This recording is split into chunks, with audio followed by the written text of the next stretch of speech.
किताबों की दुनिया में आप सबको एक बार फिर खुशामदीद। आज हम एक ऐसी कहानी की गहराई में उतर रहे हैं जो बज़ाहिर तो बहुत सादा है। एक गरीब जोड़ा है और पानी का एक मटका, लेकिन हज़रत मौलाना जलालुद्दीन रूमी रहमतुल्लाह अलैह के हाथों में आकर ये कहानी हमारी अपनी रूह और पूरी कायनात का आईना बन जाती है। बिल्कुल। और जो सामीन हमारे साथ हैं उनके लिए ये वजाहत ज़रूरी है कि ये गुफ्तगू सिर्फ तालीमी मकासद के लिए है। हम यहाँ कोई लफ्ज़ बलफ्ज़ तर्जुमा या तफसीर नहीं कर रहे, बल्कि कोशिश ये है कि इस कहानी में छुपे हुए मोतियों को तलाश करें जो आज भी हमारी ज़िंदगी से जुड़े हुए हैं। सही। हमने मसनवी मौलाए रूम पर बातचीत का एक सिलसिला शुरू किया है और ये उसकी 9वीं कड़ी है। पिछले हिस्से अगर आपने नहीं देखे हैं तो वो चैनल पर मौजूद हैं जी। और इस कहानी में एक ऐसी लाइन है जो मेरे ख्याल में सब कुछ बदल देती है। हज़रत मौलाना रूमी रहमतुल्लाह अलैह आखिर में कहते हैं कि कहानी के सारे किरदार, वो गरीब अरब, उसकी बीवी, पानी का मटका, यहाँ तक कि फरिश्ते, वो सब हम खुद हैं। यही तो कमाल है। आज हम इसी गुत्थी को सुलझाने की कोशिश करेंगे। आइए शुरू करते हैं। तो पहले कहानी को जरा ताज़ा कर लेते हैं। एक अरब है, सहरा में रहता है, शदीद गुर्बत का शिकार जी। उसकी बीवी रोज के तानों और फांकों से तंग आ चुकी है और वो उसे मजबूर करती है कि भाई कुछ करो, बगदाद के खलीफा के पास जाओ, कोई तोहफा लेकर, शायद हमारी किस्मत बदल जाए। और शौहर, जो कि एक सूफी मंच आदमी है, वो उसे समझाता है कि फकीरी तो अल्लाह की नबी सल्लल्लाहु अलैहि वसल्लम का फक्र है, हमें सब्र करना चाहिए। लेकिन बीवी नहीं मानती। बिल्कुल नहीं मानती। वो रोती है, मिन्नत समाजत करती है और आखिरकार शौहर को राजी कर ही लेती है। और तोहफे के नाम पर उनके पास क्या है? सिर्फ एक पुराने मटके में भरा हुआ सहरा का पानी। यहीं पर मुझे पहली बार रुकना है। हजरत मौलाना रूमी रहमतुल्लाह अलैह इस मियाँ बीवी के झगड़े को बहुत ही गैर मामूली अंदाज से देखते हैं। वो कहते हैं कि रुस्तम जैसा बहादुर भी अपनी बीवी के हुक्म का पाबंद होता है। ये उस जमाने के लिहाज से बहुत बड़ी बात नहीं? बहुत बड़ी बात है। देखिए, वो इस रिश्ते को ताकत की जंग के तौर पर नहीं देख रहे, वो दरअसल मोहब्बत और नरमी की ताकत को बयान कर रहे हैं। अच्छा। वो इस ख्याल को आगे बढ़ाते हैं जो इस्लामी रिवायत में भी मिलता है। हदीस शरीफ का मफहूम है कि औरतें अक्लमंदों और अहले दिल पर गालिब रहती हैं, जबकि जाहिल और सख्त दिल मर्द उन पर जुल्म करते हैं, क्योंकि उनमें हैवानियत का गलबा होता है। यानी नरमी और मोहब्बत का असर कबूल करना अक्लमंदी की निशानी है, कमजोरी की नहीं। बिल्कुल। और फिर हजरत मौलाना रूमी रहमतुल्लाह अलैह एक ऐसी बात कहते हैं जो इस पूरे रिश्ते को एक नई ही जहत देती है। क्या? वो औरत को महज एक मखलूक नहीं कहते, वो इसे परतोए हक या अ रे ऑफ गॉड कहते हैं, यानी वो खालिक का एक अक्स है। एक मिनट, परतोए हक? जी। वो महबूब नहीं बल्कि उसमें खालिक की सिफते जमाल का ज़ुहूर है।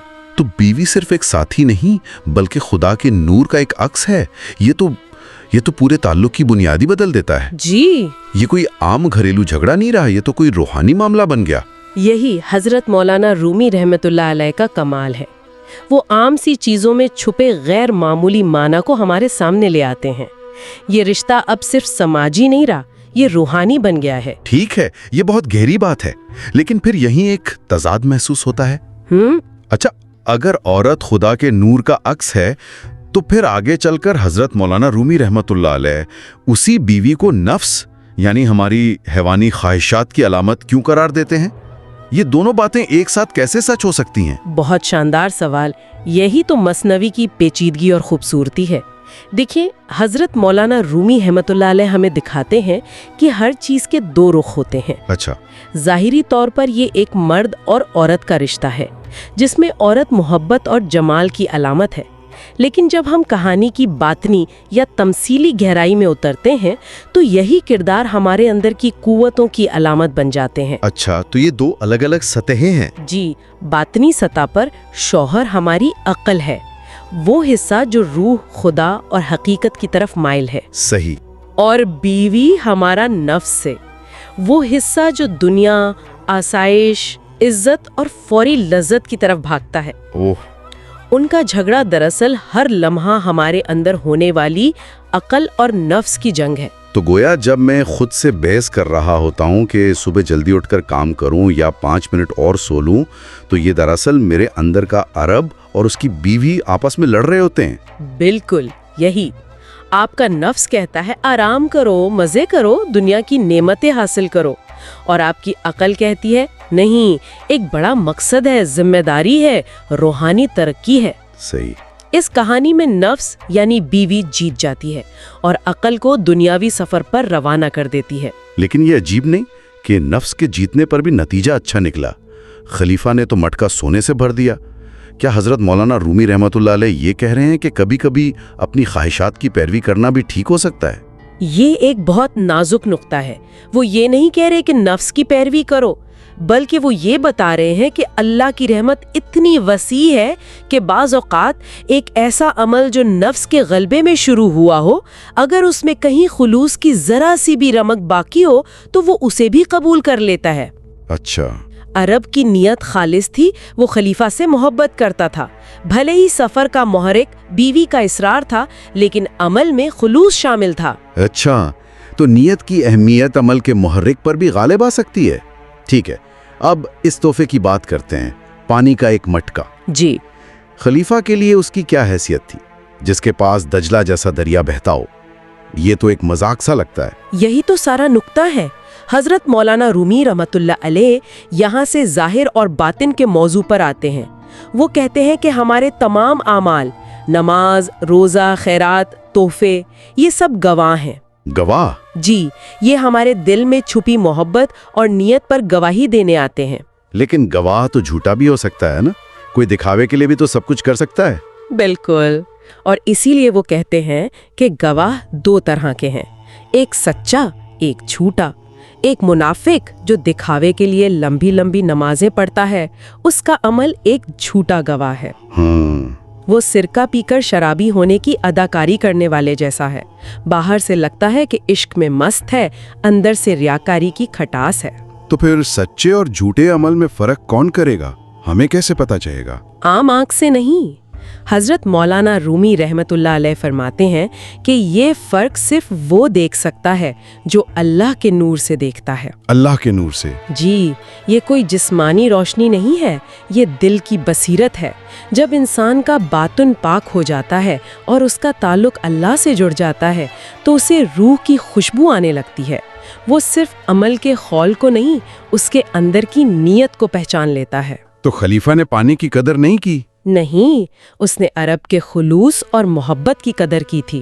یعنی خلیفہ یہاں صرف ایک بادشاہ نہیں بلکہ وہ بھی ایک علامت ہے، ایک ایسی ہستی جو ظاہر سے نہیں باطن سے قدر کرتی ہے، اور حقیر نذرانوں کو بھی اپنے کرم سے قبول کر لیتا ہے۔ واہ! اسے ہمارے پانی کی ضرورت نہیں، اسے ہماری پیاس، ہماری طلب اور ہمارے خلوص کی قدر ہے۔ واہ، یہ تو بالکل ہی الگ زاویہ ہے۔ کہانی میں ہر کردار ایک پرت کی طرح ہے جس کے نیچے ایک اور معنی چھپا ہے، اور یہاں سے تو حضرت مولانا رومی رحمۃ اللہ علیہ ہمیں ایک بالکل ہی نئے سفر پر لے جاتے ہیں۔ جی، ہم ایک صحرائی جوڑے کی کہانی سے نکل کر سیدھا حضرت آدم علیہ السلام اور فرشتوں کی مجلس میں پہنچ جاتے ہیں۔ ان دونوں میں کیا تعلق ہے؟ تعلق ہے علم اور بصیرت کا۔ وہ یاد دلاتے ہیں کہ اللہ تعالیٰ نے حضرت آدم علیہ السلام کو وہ اسماء یعنی چیزوں کی حقیقت کا علم سکھایا جو فرشتوں کو بھی معلوم نہیں تھا۔ صحیح۔ اسی علم کی بنا پر انہیں فرشتوں پر فضیلت دی گئی اور فرشتوں نے انہیں سجدہ کیا۔ تو اس کا مطلب یہ ہوا کہ انسان کی اصل برتری اس کے اندر چھپے ہوئے علم اور معرفت میں ہے کہ اس کے سامنے کائنات کی وسعتیں بھی چھوٹی پڑ جاتی ہیں۔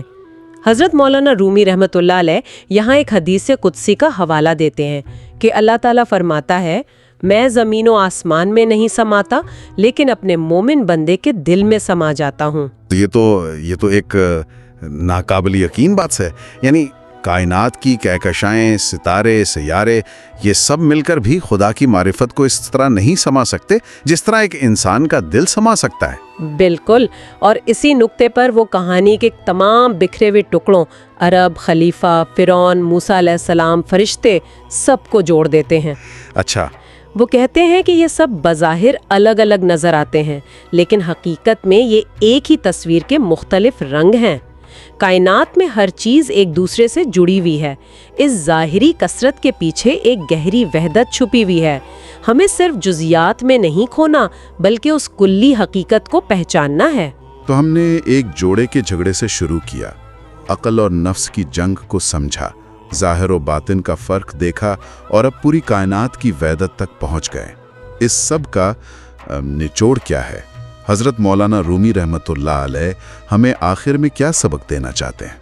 वो इस सारी बहस को एक बहुत ही खूबसूरत मिसाल से समेटते हैं, फूल और फल की। फूल और फल? जी, वो कहते हैं कि दुनिया की हर चीज़ की एक सूरत है, एक ज़ाहिर है जैसे फूल, और एक हकीकत है, एक बातिन है जैसे फल।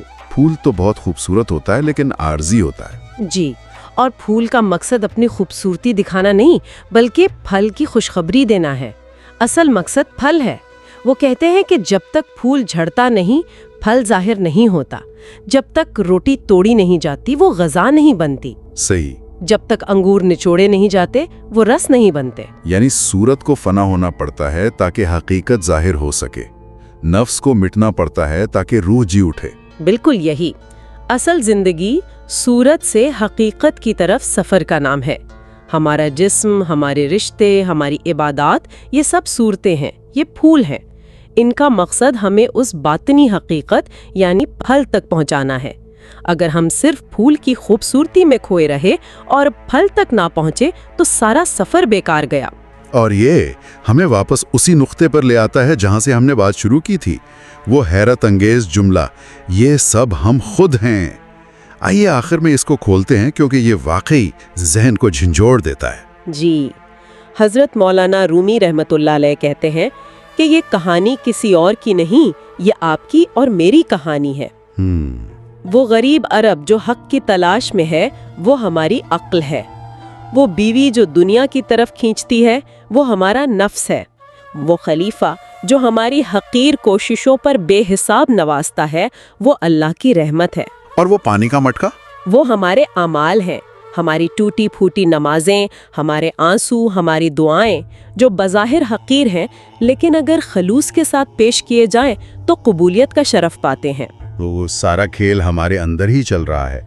सहरा भी हम हैं, दिजला भी हम हैं, प्यास भी हमारी है और रहमत का दरिया भी हमारे अंदर ही मौजूदा है। बिल्कुल, और फरिश्ते भी हम हैं, यानी हमारे अंदर फरिश्तों जैसी पाकीज़ा सलाहियतें भी हैं और हैवानी नफ्स भी है। चैलेंज ये है कि हम अपने अंदर की किस कुव्वत को गालिब आने देते हैं। क्या हम नफ्स की बीवी की सुनकर दुनिया के सफ़र पर निकलते हैं या अक्ल के शौहर की तरह हक की फ़कीरी में राज़ी रहते हैं? सही। आज की इस गुफ्तगू ने तो इस सादा सी कहानी के माने ही बदल दिए। ये सिर्फ एक कहानी नहीं, ये तो खुद शनासी का एक मुकम्मल नक्शा है। मसनवी का हर किस्सा ऐसा ही है, एक समुंदर है जिसे एक कूजे में बंद कर दिया गया है। उम्मीद है आज की इस गहरी और पुरमग़्ज़ गुफ्तगू ने सुनने वालों को भी सोच के नए दरवा करने में मदद दी होगी। इंशाल्लाह। हम जल्द ही इस सिलसिले की अगली कड़ी के साथ हाजिर होंगे इंशाल्लाह। मेहरबानी फरमाकर वीडियो को लाइक और शेयर ज़रूर करें और किताबों की दुनिया को सब्सक्राइब करके हमारी हौसला अफजाई कीजिए। आपका बहुत शुक्रिया। शुक्रिया।